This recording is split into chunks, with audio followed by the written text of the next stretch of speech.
Hello and welcome. Really happy to have you here in this webinar for all joining here live or all viewing this some time later on demand. But still super happy to have you here. And today we're gonna launch our new program to support researchers with green space data all across the world.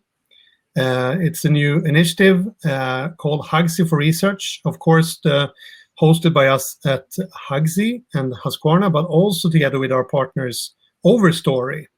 And as you can see also today we have Anik with us, and we will also shortly be joined by our colleague Indra.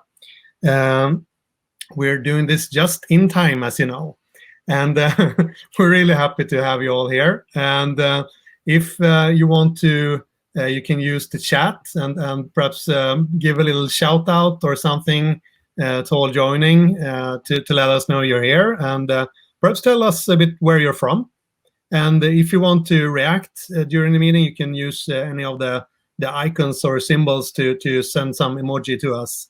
If you think it's good or bad or funny or something. So please interact in a good way.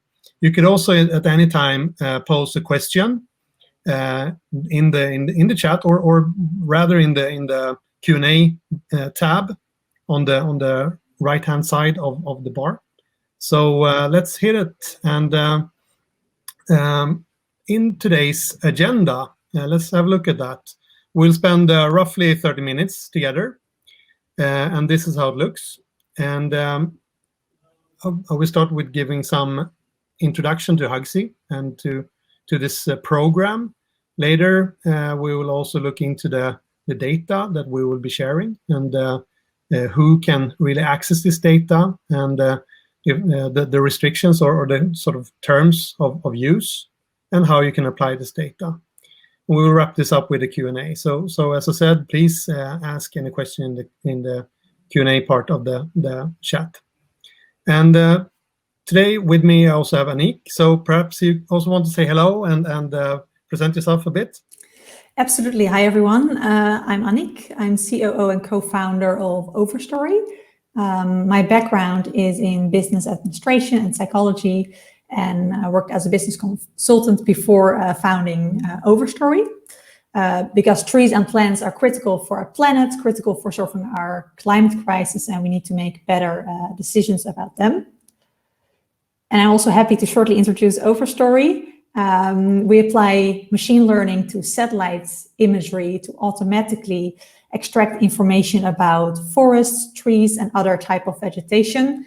And with that, we help our customers in Europe and the US to make better decisions about trees. For example, we work with electric utilities to reduce wildfire risk.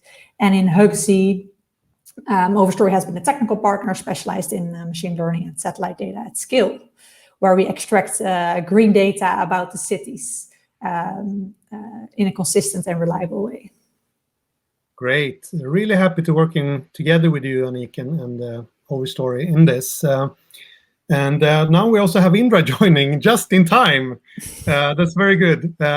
Perhaps Indra, just when you join, perhaps you can also tell us about yourself a bit. Yeah, of course. Great to be here. Sorry for being a bit late. Indra, CEO, co-founder of Overstory. I have a background in computational intelligence, worked as a data scientist myself for several years before co-founding Overstory in 2018 together with Anik and Roelof. Fantastic. Then we have the team all in place, and let's start with the agenda as we go.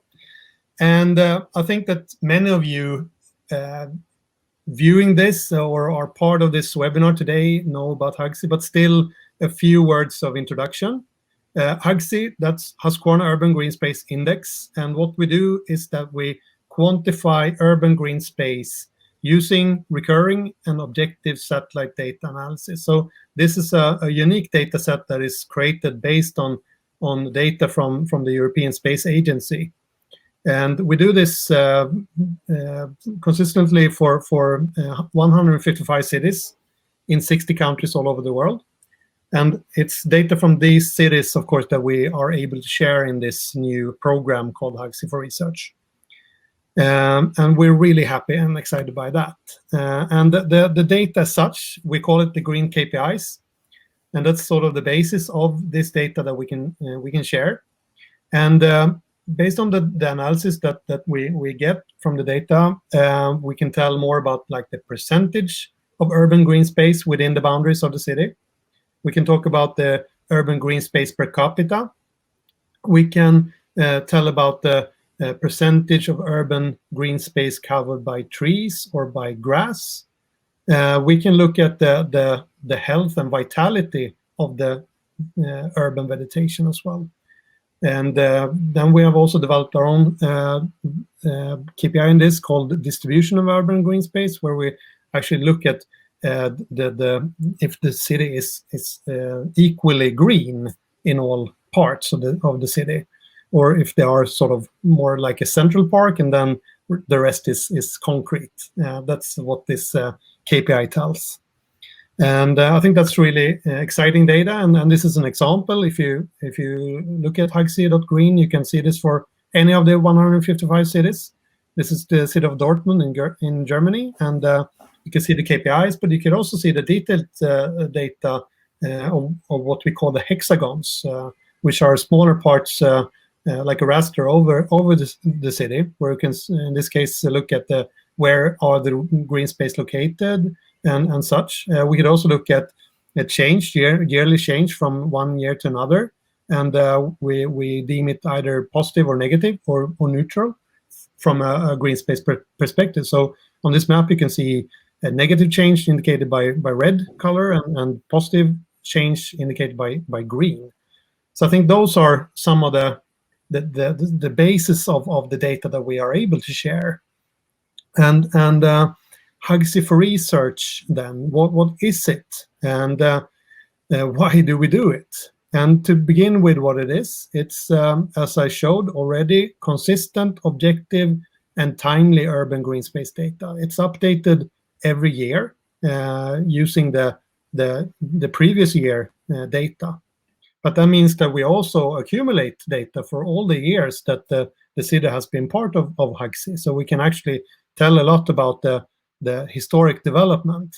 And for this case in the HUGSI research, we are sharing the latest data from the last year's data and the year before.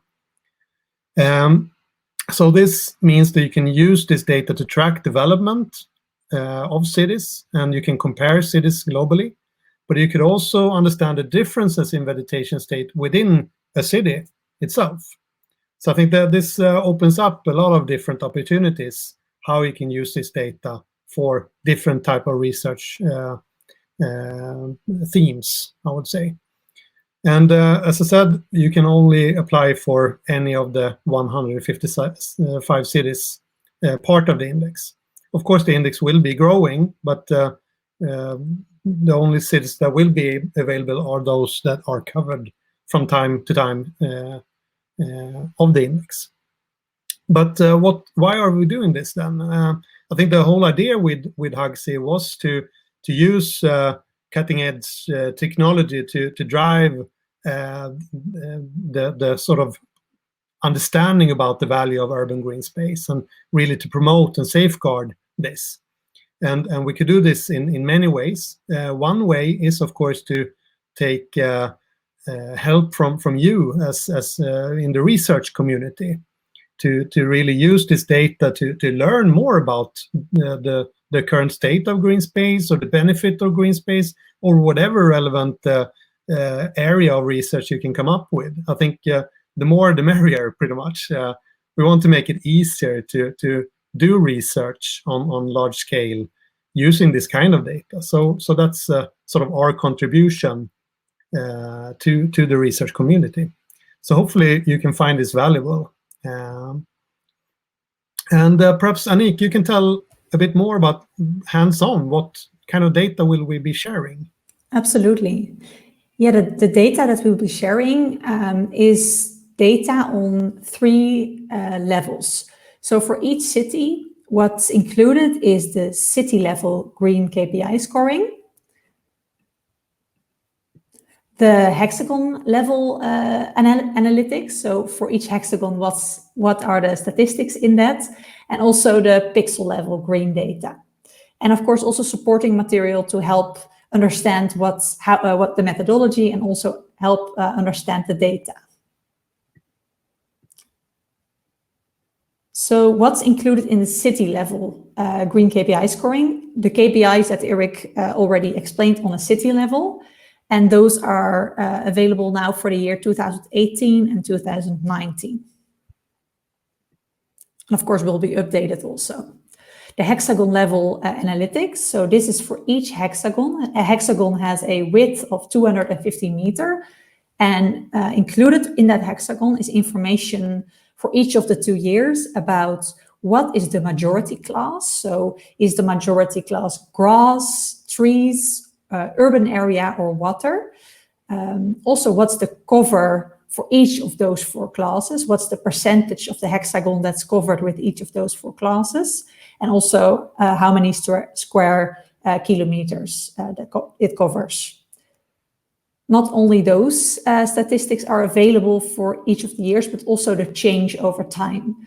So most change is to class trees, for example, which is a positive change, and also how much of the area has changed within the hexagon.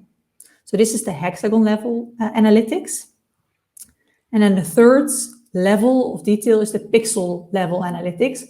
And this is the most granular data that is available. It is a 10-meter pixel size. As we used Sentinel satellite images, this is also the granularity of the pixel size of the satellite data. And what you will find is the distinction for each of the pixel, if it's a tree, if it's grass, if it's water or gray area. And this is also available for both of the years. And then there's information that helps you understand where this data comes from and what it actually means. And that's why we also share the white paper on the methodology behind HUGSI. What's the way of working in coming up with this data set? And then, of course, also the data dictionary. And that describes really what do you see in this data? What does each class mean on a more data explanation level? Great. So I think that's a good explanation of what kind of data we will be sharing. And perhaps Indra, can you tell a bit more about, in practice, how people can use this kind of data? Yeah, I would love to share my screen and show some please. examples of the data that we'll be sharing on the different levels.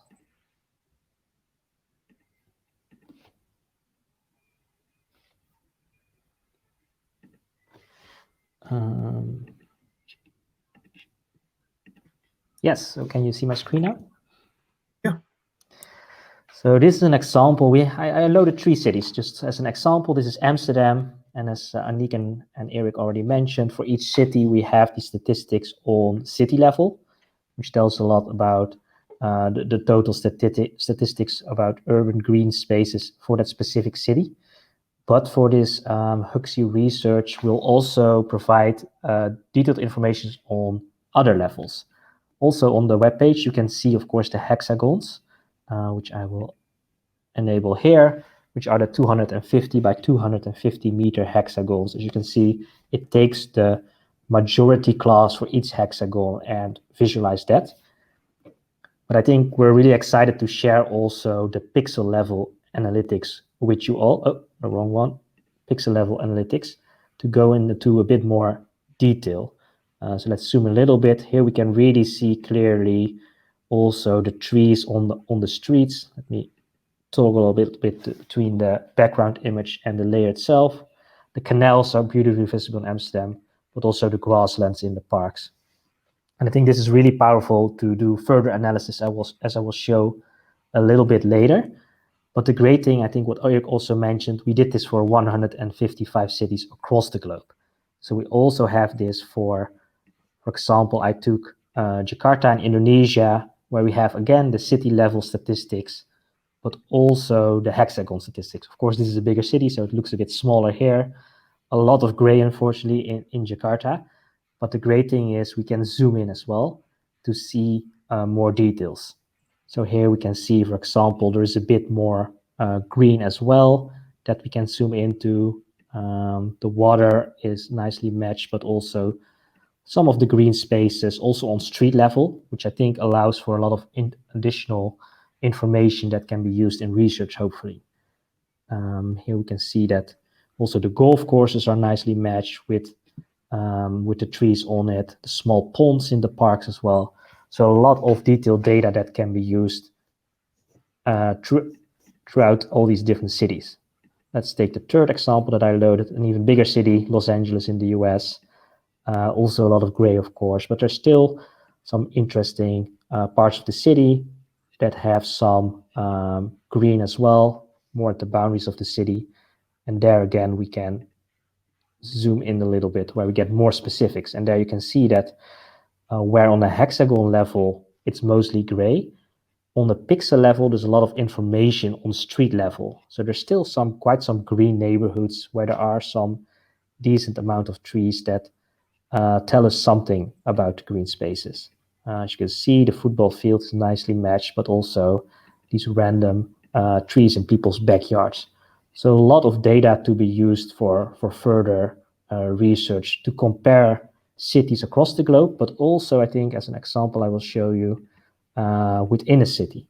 So if we go back to Amsterdam, here we have the pixel level layer again, and for this just simple demonstration, I filtered only the trees. So the green pixels here are trees, white is other pixels like grass, water, or low vegetation.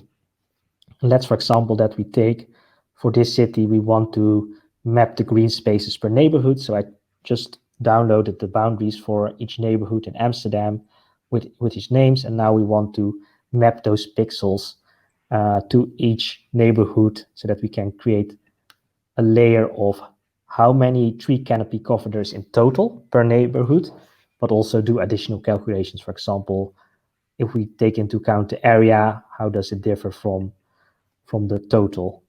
So I think lots of data to be used, a lot of interesting data, and we would love to hear more about how you want to use the data and what results you get from it. So very excited to publish this together. Great. I think it really comes alive when you show it this way, and I'm sure that this sparks a lot of ideas on how you can use this. So who can request the data? That's important to know. And what we have said is that any named researcher, part of a recognized academic or other non-profit research organization can apply for the data. So that includes a lot of people, of course, and that's the point of this. We want to share this and bring as much value as possible out of this data. And the data will be shared through the Amazon Data Exchange platform. So in order to really get the data and use it, download it, you need to have this AWS account. But it's free it doesn't cost you anything to register and use. So we will provide the links to do that. So that's pretty much it. And so we want to make this really simple. And but of course there are some strings attached. You can only use this for non-commercial research. That's in the academic thing. One researcher may only use data for maximum 3 cities. And when you use the data in your academic work, you need to reference HUGSI.green and Overstory in the method section. So others know that this opportunity exists, but also to be able to tell how you produce the insights. So I think that's reasonable. But there's also another opportunity. You can hopefully view it as an opportunity. We would also like to ask you to to produce and share some sort of more popular article on your subject, to present your findings and research in an easygoing way, so that we can share that on the HUGSI website, because that will be really interesting content for us and for the world, I think, to understand what we can learn from this data.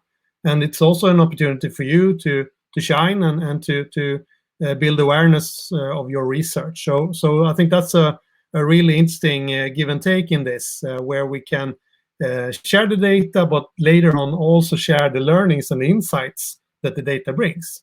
So we really want to close that loop. So I think that's a super setup actually in this. And the way to apply for this data, it's super simple, we hope. Might be hard to decide on which 3 cities to go for. You can go with 1 city, you can go with 2 cities, or you can go with 3 cities. And you can go with any of the cities part of the index. You need to set up the AWS account, and then you can fill out our application form. We'll share the link to the website just in a minute. And access to this data will be granted within 30 days. So that's the process for this. And for us, we get a lot of requests for data from research, and that's part of why we actually do this initiative, to be able to share this data in large scale, but with little effort from our side, but also with the sort of control, so we can understand who gets what. And in this process, we managed to get this process down to 30 days. So when you apply within 30 days, you will get the data, except for like vacation months or like summer and Christmas. Then you know. And so now it's just time to go about and start applying for this. And in this session, we also have some questions from the participants. So thank you for that. And if you come up with any other question, then I'm happy to answer that. But looking at the questions now, we have some first question from Sebastian. When can we start working with the data from 2020? And that's a very good question, since we say that right now we have data from 2018 and 2019. And yeah, if you want to fill in, Anik and Indra, but I think in general we will do the update of the HUGSI index in September. So I think for somewhere from September onward, we will be able to share the 2020 data also for HUGSI for research. We can come back with the exact date, but later this year we will have the 2020 data ready. Great. And Nasir asks, can anyone who is not involved in research organization, like private citizens, get the data? Well, I think that we want to first and foremost target the research community. It could be connected to academia, but it could also be connected to some sort of NGO or other non-profit organization that runs research. So we are mainly targeting that group. So if you're just a private citizen, we will not grant access to the data at this point. So that's we want to be a bit strict on that. Per is wondering if we can get this presentation later. Yeah, well, you will get this recording in your email, so you will be able to watch it over and over as many times as you want. So I think that will be good. And you can also, of course, access a lot of the information shared on the landing page, which we will share just shortly. And let's see what happens in the chat now.